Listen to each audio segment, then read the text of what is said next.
City India news, महाराष्ट्रातील लोकप्रिय news channel.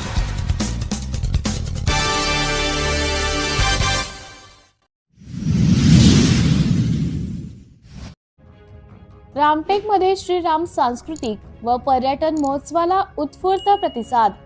रामटेकच्या Nehru ग्राउंडवर आयोजित श्रीराम सांस्कृतिक व पर्यटन महोत्सवाचे उद्घाटन राज्यमंत्री आशिष जयस्वाल आणि माजी आमदार आनंदराव देशमुख यांच्या हस्ते करण्यात आले। 3 दिवस चालणाऱ्या या महोत्सवाचं आयोजन रामटेकच्या सांस्कृतिक विकासासह पर्यटन वाढीच्या उद्देशाने करण्यात आले आहे। महोत्सवात सुप्रसिद्ध गायिका शेहनाज अख्तर यांनी भक्तिगीते सादर करत उपस्थितांची मने जिंकली। कार्यक्रमादरम्यान युवकांनी जय श्रीरामच्या घोषांनी परिसर दाणादाण सोडला। तसेच पुणेत इत्सर लिखित व निर्मित रामायण महानाट्य विशेष आकर्षण ठरले।